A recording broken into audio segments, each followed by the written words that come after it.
севернокорейски военни може да се включат пряко във войната в Украйна на страната на Русия.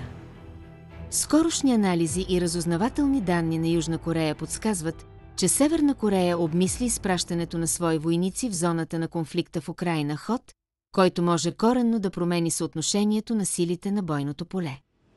Според Института за изследване на войната, подобно действие от страна на Пхенян би било ключов стратегически обрат, подпомагащ възможностите на Русия за водене на едновременно настъпление на различни фронтове.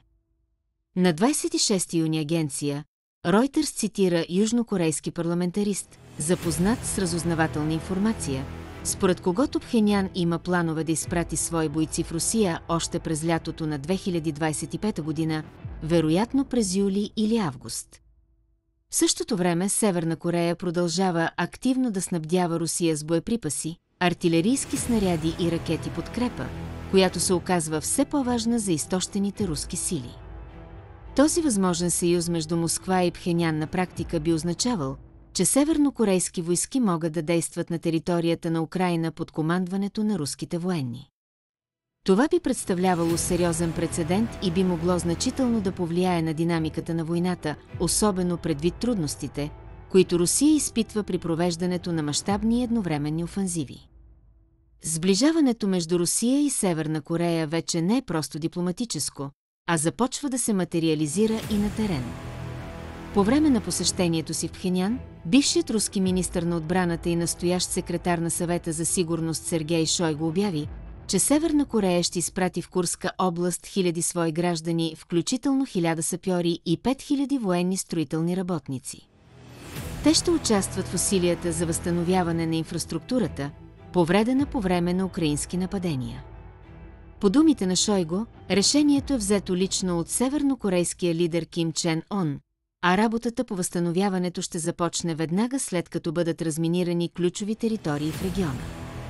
Също така бе заявено, че посещението на Шойгу е по специално нареждане от президента Владимир Путин сигнал за високото ниво на координация между Москва и Пхенян.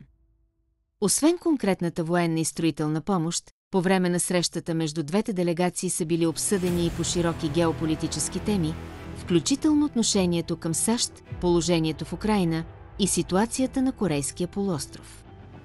Макар подробности да не бяха официално оповестени, анализатори смятат, че разговорите са имали за цел укрепване на военно-политическите връзки между двете страни. Русия компенсира загубите с алтернативни средства.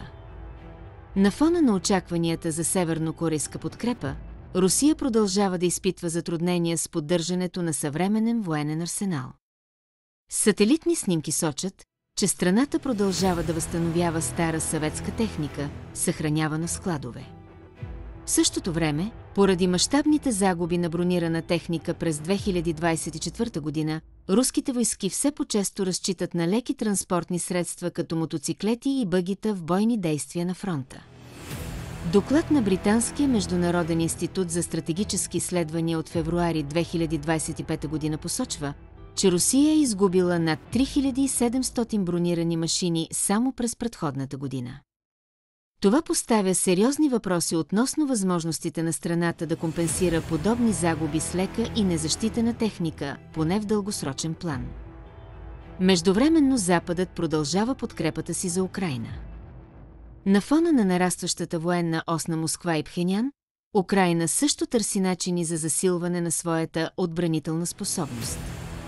По време на срещата на върха на НАТО, състояла се на 25 юни, американският президент Доналд Тръмп се срещна с украинския държавен глава Володимир Зеленски. Сред основните теми на разговорите са били възможни доставки на американски системи за противовъздушна отбрана тип Patriot, както и съвместно производство на въоръжение между двете страни. Същевременно Кремъл засилва своята пропаганда и риторика, насочени към отслабване на западната подкрепа за Киев. Русия настоява за твърда и непреклонна позиция, като използва информационни кампании, които целят да представят Украйна като заплаха, а себе си като жертва на западна агресия. А вие какво мислите? Напишете ни долу в коментарите. Благодаря ви, че гледахте актуални новини. Ако искате да научите повече за развитието на войната в Украйна и други важни събития в света, абонирайте се за канала и натиснете камбанката за известия. До следващия път!